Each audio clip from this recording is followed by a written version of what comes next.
Il s'est ouvert ce matin à Ouagadougou les états généraux des transports terrestres et maritimes, des assises nationales qui regroupent l'ensemble des acteurs du secteur.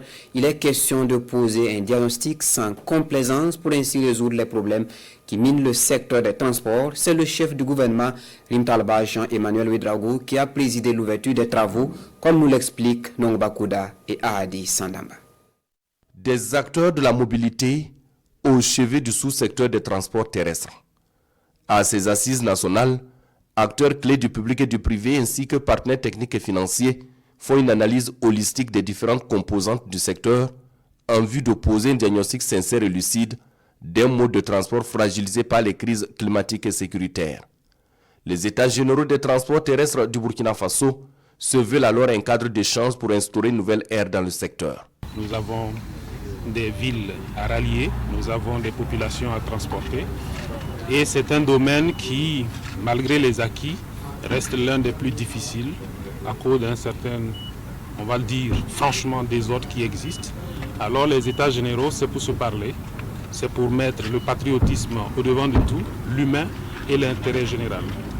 Il était donc important que les acteurs se retrouvent, qu'ils discutent et qu'ils trouvent le moyen de permettre que demain nous arrivons à des transports modernes, sécurisés et on va dire inclusifs.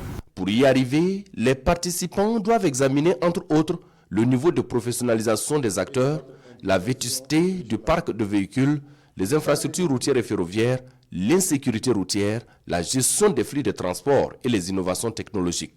Au-delà des échanges, les états généraux des transports terrestres se veulent un moment de vérité collective pour réinventer ensemble un système de transport fiable et débarrassé de tous les maux qui minent son envol. Il s'agit pour nous aujourd'hui de construire une politique de transport moderne, sécurisée, inclusive et compétitive au service de notre développement, de notre résilience et de notre intégration régionale. Pour y parvenir, nous devons repenser nos priorités en définissant les infrastructures et les services nécessaires à notre avenir. Renforcer la gouvernance par la simplification des règles, la digitalisation des services et la responsabilisation des acteurs.